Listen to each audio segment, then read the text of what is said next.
নমস্কার, নিউজ 18 বাংলায় আপনাদের প্রত্যেককে স্বাগত। শুরু করছি সোজা সাপটা। অনেক আশা নিয়ে যারা গিয়েছিল আর কোনো আশা নিয়ে কোনোদিন ফিরে আসবে না, এই লেখা দিয়েই সাহিত্যিক সমরেশ বসু বা কালকুট শুরু করেছিলেন তার অমৃত কুম্ভের সন্ধানে। স্বাধীনতার পর প্রথম কুম্ভের আসর বসেছিল 1954 সালে। সেও ছিল এক মৌনী অমাবস্যা। প্রবল ভিড় আর বিশৃঙ্খলা প্রাণ কেড়েছিল 500-রও বেশি পুণ্যার্থীর। কেউ কেউ বলেন সংখ্যাটা 1000-এরও কাছাকাছি। কালকুটের চোখ দিয়ে বাঙালি দেখেছে সেই মর্মান্তিক ঘটনাকে। 1954 পর এবার 2025, পূর্ণকুম্ভের পর একেবারে মহাকুম্ভের আসর। পূর্ণকুম্ভ বসে 12 বছর অন্তর। এমন 12টি পূর্ণকুম্ভের পর আসে মহাকুম্ভ, অর্থাৎ 144 বছরে একবার। ইতিহাসের এমন সন্ধিক্ষণেই ফের বিপর্যয়, ফের প্রয়াগ, ফের সেই মৌনী অমাবস্যা, ফের মৃত্যু মিছিল ত্রিবেণীর তীরে। सभी श्रद्धालु सुन लें, यहाँ लेटे रहने से कोई फायदा नहीं है। जो सोवत है तो खोवत है। उठिए उठिए, स्नान करिए। आपको सबसे पहले अमृत मिल जाना चाहिए। সবার আগে স্নান করুন, সবার আগে অমৃত পান। এই অমৃত কুম্ভের টানে ছুটে গিয়েছিলেন ওরা। সঙ্গমের তীরে তখন ওঁঠ পেতে বিপদ, অত্যধিক ভিড়ের চাপ, পুরোপুরি পদপিষ্ট। অমৃতের খোঁজে গিয়ে মৃত্যুর সাক্ষাৎ। প্রয়াগের এই বিপর্যয় স্পর্শ করেছে বাংলাকেও। এই রাজ্যেও এখন স্বজন হারানোর হাহাকার। কান্না ভেজা চোখে অসংখ্য প্রশ্ন। এই বিপর্যয়ের দায় কার? মৌনী অমাবস্যায় রেকর্ড ভিড় হতে পারে, সে তো আগে থেকেই জানা ছিল। তাহলে স্নানের সময় কোথায় গেল বিশ্বমানের ক্রাউড ম্যানেজমেন্ট? কেন নিয়ন্ত্রণ করা গেল না ভিড়? তবে কি মহাকুম্ভের মহাপ্রচারী কাল হলো, নাকি সাধারণ পুণ্যার্থীদের বিপদ থেকে আনলো ভিআইপি কালচার? মাইলের পর মাইল হেঁটে যাচ্ছে সাধারণ মানুষ, আর গাড়িতে ঘুরছেন ভিআইপি। গাড়িকে রাস্তা দিতে ছোট হয়েছে হাঁটার পথ। এই ব্যবস্থারে কি মাসুল চোকাতে হলো নিরীহ মানুষগুলোকে? কেনই বা এত দেরিতে এলো? মৃত্যুর সংখ্যা, প্রশ্ন হাজারো। উত্তর কি মিলবে ত্রিবেণীর তীরে? কথায় আছে, চোর পালালে বুদ্ধি বাড়ে। বিপর্যয়ের পর টনক নড়েছে উত্তরপ্রদেশ সরকারের। মেলা প্রাঙ্গণে ভিআইপি গাড়ি ঢোকা বন্ধ হয়ে গেছে। ভিআইপি গেট আপাতত বন্ধ। কুম্ভমেলায় সব ধরনের ভিআইপি প্রোটোকলও সাময়িকভাবে বন্ধ করে দেওয়া হয়েছে। এই তৎপরতা যদি আগে দেখানো যেত বা দেখানো হতো, তাহলে হয়তো এতগুলো প্রাণকে এভাবে বিঘরে চলে যেতে হতো না। তবে প্রশ্ন অবশ্য আরো একটা আছে। বিপর্যয়ের দায় শুধুই কি প্রশাসনের? উৎসাহের ঢেউ কখন নিরাপত্তার লক্ষণ রেখা অতিক্রম করে যাচ্ছে, সেটা দেখার দায়িত্ব কি আমাদেরও নয়? এসব নিয়েই আজ আমাদের আলোচনা, আজকের মোশন এ কোন অমৃতের সন্ধানে। আজ যারা আছেন প্রথমে পরিচয় করিয়ে দিই। একদম ডান দিকে আছেন শিবাজি প্রতিম বসু, বিশিষ্ট বিশ্লেষক। পাশে আছেন সিপিএম এর পক্ষে পার্থপ্রতিম বিশ্বাস, আছেন বিজেপির পক্ষে শঙ্কুদেব পণ্ডা। একদম বাঁদিকে আছেন সুমন ভট্টাচার্য, আছেন সৌম্য আইচরায় কংগ্রেসের পক্ষে, এবং আছেন তৃণমূলের পক্ষে দেবাংশু ভট্টাচার্য। প্রত্যেককে স্বাগত আজকের এই অনুষ্ঠানে। আমার প্রথম বক্তা শিবাজি প্রতিম বসু। আজকে যেখানে আমরা দাঁড়িয়ে আছি, আজ থেকে 71 বছর আগে এই ফেব্রুয়ারি মাসের 3 তারিখে এই রকম ঘটনা ঘটেছিল, যেটার কথা দিয়ে তুমি শুরু করলে আজকে কালকুটের অমৃত কুম্ভের সন্ধানে। আমি সেই জন্যই একটুখানি পড়ছি কালকুটের লেখা থেকে। তিনি বলছেন, ভোরে যেতে পারলাম না, অনেক বেলা হলো, আশ্রম ফাঁকা, ভিড় দেখে আতঙ্ক হলো। কিন্তু এত শুধু ভিড় নয়, পাগলের মতো সবাই দিক বিদিক ছুটছে, বুক চাপড়াতে চাপড়াতে, চুল ছিঁড়তে ছিঁড়তে, কাপড় জামা ছিঁড়ে চিৎকার করে কাঁদতে কাঁদতে মানুষ চারিদিকে ছুটছে। খুন, মরে গেছে হাজার হাজার। তারপর লিখছেন, চারিদিকে শুধু মৃতদেহের স্তূপ, তাকে ঘিরে রয়েছে পুলিশ বাহিনী। অপরিচিত নারী ও পুরুষ কণ্ঠলগ্ন হয়ে পিষে মরেছে। শিশু চেপ্টে লেপ্টে রয়েছে মায়ের বুকে। যে দেহে ও রূপ নিয়ে অনেক লজ্জা, আজ তা ঠান্ডা, স্পন্দনহীন, স্তূপীকৃত। রঙিন ওড়না আর সিল্ক শাড়ি, নাগরা জুতো, কলিদার পাঞ্জাবি, মাথার টিকলি আর গলার চন্দ্রহার, তার সঙ্গে ছন্ন ছাড়া ছিন্নবেশ, সব একাকার। এই যে একটা মর্মান্তিক, এটা তো আজ থেকে 71 বছর আগে হয়েছে। তারপরে এতগুলো বছর কেটে গেছে, টেকনোলজি বিশ্ব এত উন্নত হয়েছে। আজকে আমার পাশেই রয়েছেন আমাদের বন্ধু পার্থপ্রতিম, তিনি বিশিষ্ট ইঞ্জিনিয়ারও বটে এবং এই সমস্ত লজিস্টিক্সের ব্যাপারে তিনি একজন বিশেষজ্ঞ। এবং যেটা যাদবপুরের, আমি তার কাছে একটু আগেই জানতে পারলাম, যাদবপুর বিশ্ববিদ্যালয়ের একটা টিম যাওয়ার কথা ছিল, যে ডেনসিটি কেমন, কিভাবে তাদের রাখবে, ম্যানেজমেন্টটা কিরকম, হতেই পারে ভিড়। এবং তার সঙ্গে এই যে প্রচার তুমি যেগুলো বললে, অর্থাৎ কিনা যে অর্থাৎ যে বলা হচ্ছে এই অমৃত কুম্ভের অমৃতের স্বাদ কি আপনি পাবেন না, 144 বছর পরে এসছে, এটা আহ্বান করা হচ্ছে, অথচ তার অ্যারেঞ্জমেন্ট নেই। এই যে জায়গাটা, এটা তো শেষ পর্যন্ত কাউকে দায়ভার নিতে হবে। কারণ আমি একটাই খালি কথা বলছি, ভারতের সংবিধান বলছে পাবলিক অর্ডার, প্রথমেই স্টেট লিস্টে রয়েছে public order. What is public order? আইন শৃঙ্খলা, তার মধ্যে শৃঙ্খলা ছিল না, অর্থাৎ বিশৃঙ্খলা। এই বিশৃঙ্খলা দায়টা কার? এত বছর পরে নেহেরুজির সময় গেছেন যেদিন, সেদিন হয়নি, নাগা সন্ন্যাসীদের পদপিষ্ট হয়েছেন, সেটা আমরা জানি। কিন্তু তখনও যদি আজকের মতো হতো, নাম্বারটা হয়তো একটু কমিয়ে বলা হয়েছে। আজকে যে 30টা বলা হলো এতদিন পরে, আমি জানি না সেই 30টাই কি নাম্বার, নাকি আরো অনেকটা বেশি। এদের জবাব কে দেবে আজকে এই হাই টেকনোলজির যুগে? ঠিক, মৃতের সংখ্যা 30 বলা হয়েছিল প্রথম দিন। মৃতের সংখ্যা কোথায় গিয়ে ঠেকবে সত্যি কেউ জানে না। সরকারি বেসরকারি মতে মৃতের সংখ্যা হয়তো অনেক অনেক বেশি। এখন সরকারি মত একটা, বেসরকারি মত একটা। এখন সত্যি জানা নেই। বহু মানুষ, বাংলার বহু মানুষ মারা গেছেন। প্রচুর মানুষকে এখনো খুঁজে পাওয়া যাচ্ছে না, যাদেরকে এখনো জানা যাচ্ছে না তারা কোথায় আছেন। সুতরাং কোথায় মৃতের সংখ্যা যাবে কেউ জানে না। কিন্তু এই যে উন্মাদনা, এই যে কোটি কোটি মানুষ একটা জায়গায় গিয়ে জড়ো হচ্ছে, একটা শহরে গিয়ে জড়ো হচ্ছে, সেই শহরের মানে ধারণ ক্ষমতা আছে কি, এটাও তো একটা দেখার বিষয়। ম্যানেজমেন্ট তো একটা বড় ব্যাপার। পরের বক্তা সৌম্য আইচটয়।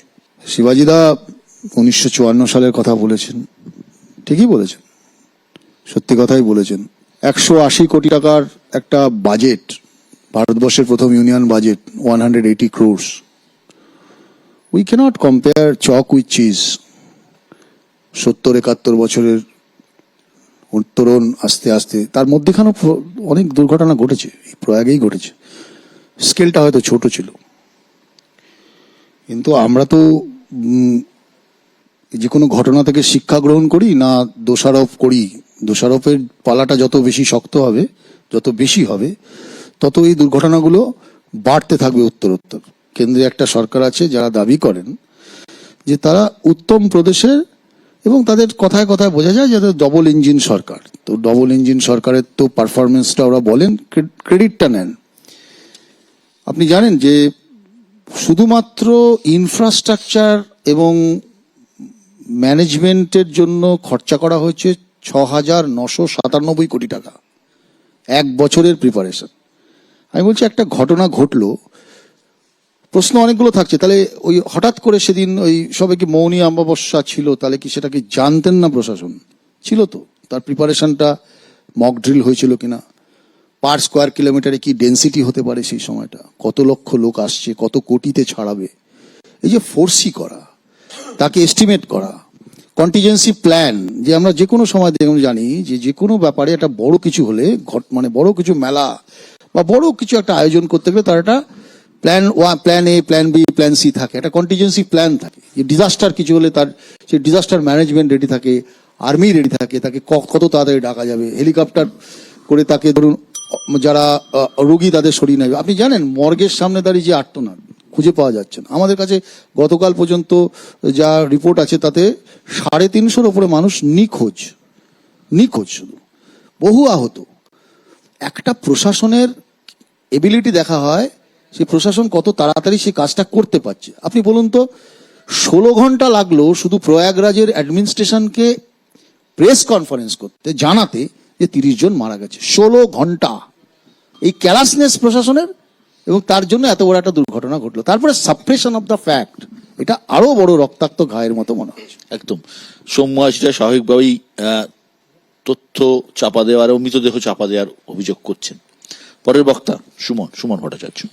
সঙ্গম সিংহাসনু সুধি সোহা ছত্র অক্ষয় বট মুনিমন মোহা পুজোহি মাধব মত জলজাতা পরশি অক্ষয় বট হরক্ষই গাতা। এটা রামচরিত মানসের লাইন। রামচরিত মানসে বলা হয়েছে যে কুম্ভতে অনেকে আসতেন যারা প্রাণ বিসর্জন দেওয়ার জন্য আসতেন। তো দেখুন, কুম্ভ নামটা যেখান থেকে এসছে সেটা তো গরল তোলার পরে অমৃত আসবে। তো আপনি কি শুধুই গরল তুললেন? এই প্রশ্নটার জবাব, যেটা কংগ্রেসের ভাষায় ডবল ইঞ্জিন সরকার, তাদের দিতে হবে। তারও বেশি করে দিতে হবে যে যোগী আদিত্যনাথ, যিনি নিজেকে হিন্দুত্বের সবচেয়ে বড় আইকন বলে প্রমাণ করার চেষ্টা করছিলেন, এবং কখনো কখনো যদি আমরা গত 1 মাসের ঘটনাক্রম মনে রাখি, তিনি আরএসএস প্রধান মোহন ভাগবতকেও অস্বীকার করেছিলেন মসজিদের তলায় মন্দির খোঁজার ব্রতে। তিনি বলেছিলেন, মোহন ভাগবত কি বলছেন জানি না, এই কুম্ভের কনক্লেভে দাঁড়িয়ে। তো ওনার কি প্রচারে বেশি আগ্রহ ছিল, না ওনার আগ্রহ ছিল যাতে, আবার আমি রিপিট করছি, হিন্দুরা স্নান করে ফিরতে পারে? দেখুন, যে সরকার বা যে সিস্টেম মমতা কুলকার্নি কিন্নরাকরার মহামণ্ডলেশ্বর হচ্ছেন কিনা তাই নিয়ে প্রচারে ব্যস্ত থাকে, সেই সিস্টেমের কাছ থেকে আপনি কি প্রত্যাশা করবেন? আচ্ছা, এরকমটা নয়, জানেন না, বিজেপির অনেকেই জানেন না যে প্রথম কোন মহিলা হচ্ছেন শিবাজিদা যে কুম্ভের কথা বলছেন 1954-তে, সেখানেই একজন বিখ্যাত বাঙালি সন্ন্যাসী আখড়ার প্রধান হয়েছিলেন, তার নাম আনন্দময়ী মা। ঠিক আছে, এবং আনন্দময়ী মা, যদি মানে বিজেপি সমস্যা যে তারা বই পড়ে না, যদুনাথ সরকার এবং দিলীপ রায় লিখে গেছেন, ওই রাত্রিবেলা আনন্দময়ী মা স্বপ্ন দেখেছিলেন যে একটা কিছু বিপর্যয় হতে চলেছে। আমি জানি না মমতা কুলকার্নি কি স্বপ্ন দেখেছিলেন এবং যোগী আদিত্যনাথকে কি কনভে করেছিলেন, কিন্তু বিষয় হচ্ছে যে 1954 সঙ্গে তো আপনি 2025-এ তুলনা করতে পারবেন না। আপনার দ্রোণ ছিল, ইত্যাদি ছিল, আপনি কি করছিলেন? আবারও আমি বলছি, যোগী আদিত্যনাথ প্রধানমন্ত্রী হতে চান, বিজেপির আভ্যন্তরীণ কৌশল এবং লড়াই, তাতে যদি এত লোক মারা যান, তাহলে যোগী আদিত্যনাথ সত্যি সত্যি প্রধানমন্ত্রী হলে কি হবে, এই ভাবনাটা বোধহয় প্রথম ভাবতে হবে। এবং এই ভাবনাটা নিশ্চয়ই নরেন্দ্র মোদী ভাববেন। নরেন্দ্র মোদী অন্তত 3 বার ফোন করেছেন।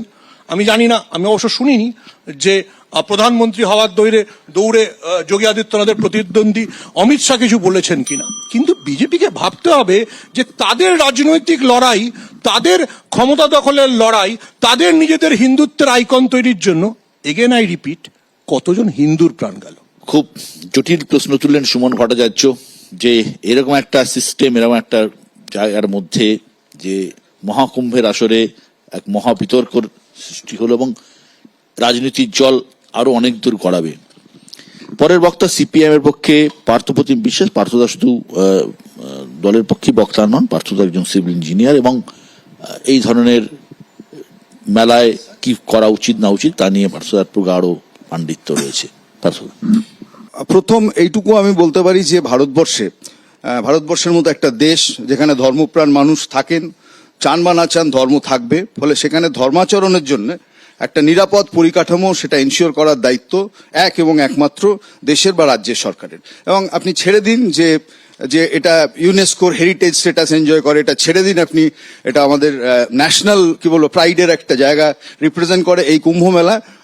কিন্তু এতৎসত্ত্বেও বলতে পারি যে সেই মেলার যে প্রস্তুতি নিয়ে যে পরিমাণ ঢাক পেটানো হয়েছিল তার ধারে কাছে আসলে প্রস্তুতি নেই। এবং আজকে সকাল পর্যন্ত মেলার বাইরে, এবং আপনি শুধু মেলা নয়, এলাহাবাদ থেকে আপনি বারাণসী পর্যন্ত যদি আপনি আসতে যান, তাহলেও যে পথঘাটের যে অবস্থা হয়ে আছে, যে পরিমাণ জ্যাম, প্রায় কিছু ঢুকতে পারছে না পাচ্ছে বেরোতে, এরকম একটা অবস্থায় আছে। ফলে এটা আমি কখনো তুলনা করব না যে 1954 সালের সাথে 2024 বা 25 সালের। এই কারণের জন্য প্রযুক্তি অনেকটা পাল্টেছে এবং এবারও সেই ব্যবস্থা ছিল, এবং যেটা ছিল মানে artificial intelligence enabled security system বলতে যা বোঝায়, এআই এনাবেলড। তাতে দেখুন, যেটা খুব সহজে বোঝার দর্শকদের, যে আমাদের এই মেলার ক্ষেত্রে বা যে কোনো ধরনের বড় ক্রাউডের ক্ষেত্রে ক্রাউডের চরিত্র অনুযায়ী আপনি রেল স্টেশনের ক্রাউড একরকম হয়, খেলার মাঠে ক্রাউড একরকম হয়, রথযাত্রার ক্রাউড একরকম হয়, কুম্ভ মেলা বা গঙ্গাসাগরের ক্রাউড একরকম হয়। ফলে এই ক্রাউডের চরিত্র অনুযায়ী প্রথম ক্রাউড ডেন্সিটি মেজার করা, যেটা এমনিতে খুব কঠিন কাজ, পুলিশ অফিসাররা তাদের অভিজ্ঞতার ভিত্তিতে করে, কিন্তু যখনই আপনি এরিয়াল ক্যামেরা রাখছেন তখন হচ্ছে যে এই যে পার স্কোয়ার মিটার বা পার স্কোয়ার কিলোমিটারে এই ভ্যালুটা আপনার কাছে প্রতিনিয়ত কন্ট্রোল রুমে আসতে থাকে। এবং ভিড়ের ক্ষেত্রে দুটো জিনিস বোঝার, একটা জায়গায় যদি কিছু মানুষ দাঁড়িয়ে ভিড় করে এটার চরিত্র এক, আর যদি সেই মানুষগুলো চলতে থাকে তখন তার চরিত্র আর একটা। ফলে এই মুভিং ক্রাউড যেটা হচ্ছে এবং মুভিং ক্রাউড ডেন্সিটি কতটা ক্রস করলে বিপদ সেটা কিন্তু এরকম নয় যে এখন অজানা নয়। ফলে এটা যখন রাত ভোর, এবং এটা আমি বলছি খুব পূর্ব পরিকল্পিত একটি ইভেন্ট, এরকম নয় যে হঠাৎ করে ঘটে গেছে। আপনি ধরুন 8 মাস আগে হাতরাসে যে ঘটনাটা ঘটেছিল সেটা হঠাৎ করে ঘটে যাওয়া ঘটনা উত্তরপ্রদেশে, যে সেখানে 100-র বেশি লোক পদপৃষ্ঠ হয়ে মারা গেল, একজন সাধু তার পা ছুতে গেছিল সবাই মিলে, ফলে সেখানে সেই সিকিউরিটি সিস্টেম ছিল না। কিন্তু ইট ইজ ওয়েল ডিফাইন্ড, অনেক আগের থেকে পরিকল্পিত, এবং কোন কোন দিনে বেশি ভিড় হবে এটা অবধি প্রত্যাশিত। এটা জানার পরও যে রাত্রে কন্ট্রোল রুমে যে বা যারা বসেছিলেন তারা কেন এই বিপদ বুঝেও প্রয়োজনীয় ব্যবস্থা গ্রহণ করতে পারেননি? তারা কেন এইটুকু বুঝতে পারলেন না যে আপনি মানুষকে, এই যে আপনি দেখাচ্ছিলেন আপনার চিত্রে, যে মানুষকে বলছেন তাড়াতাড়ি স্নান করুন, কিন্তু স্নান করার যাওয়া এবং স্নান থেকে এক্সিট পাথে লোক মুভ করছে না, আপনি লোক ঢুকিয়ে যাচ্ছেন। আমি বলছি এর দায় কার? এর দায় হচ্ছে যে একমাত্র নিতে হবে, আমি বলছি ওখানকার প্রশাসন কি, আমি বলছি দায় সরকারকে নিতে হবে। ভারতবর্ষে ভিড়ের চাপে মারা যায় যত মানুষ, আপনাকে বলছি একটা স্ট্যাটিস্টিক্স, 79% লোক মারা যায় ধর্মীয় অনুষ্ঠানের ভিড়ে। ফলে ধর্মীয় অনুষ্ঠান যখন হচ্ছে এরকম মেগা স্কেলের, তখন সরকার রিয়াক্ট করবে না তো কোন সময় করবে? ফলে এইটা আমি বলছি আটার ব্যর্থতা। আমি বলছি যারা নিজেদেরকে ডাবল ইঞ্জিন ট্রিপল ইঞ্জিন বলেন, যে হিন্দুত্বের পোস্টার বয় যারা, তাদের রাজ্যে যদি এই ঘটনা ঘটে, আমি বলবো যে কি বিজ্ঞাপন চলছে, আমি বলছি অরাজকতার, আমি বলছি গভর্নেন্সে, সেটা কিন্তু কুম্ভ মেলা চোখে আঙুল দিয়ে দেখিয়ে দিল। একদমই তাই। কারণ এত বড় একটা ভিড়, এত প্রচার, কোটি কোটি মানুষ আসছেন, এবং যেখানে ধরা হয়েছে যে কুম্ভমেলা থেকে যদি একজন মানুষ 5,000 টাকা খরচা করেন, তাহলে নাকি 2 লক্ষ কোটি টাকা ইনকাম হবে। এইরকম একটা জায়গায় প্রচার গোটা ভারতবর্ষে ছড়িয়ে গেছে। যোগী আদিত্যনাথ প্রত্যেকটা রাজ্যের মুখ্যমন্ত্রী, পশ্চিমবঙ্গের বিধানসভার স্পিকার, প্রত্যেককে পার্সোনালি নিমন্ত্রণ করেছেন আসার জন্য। দেশ জুড়ে এই প্রচার, তার ফলে সাধারণ মানুষের একটা তো প্রভাব থাকেই। এবং এই কুম্ভ মেলাতেই কেন হয়? দেখুন, 1984 সালে, 54 সালের কথা বাদ দিলাম, হরিদ্বারে কুম্ভে মারা গিয়েছিলেন প্রায় 200 জন। হরিদ্বারে যেটা হয়েছিল 2003 সালে নাসিকে, মহারাষ্ট্রের নাসিকে কুম্ভ মেলায় মারা গিয়েছিলেন কয়েক হাজার, মাফ করবেন, 40 জন মতন।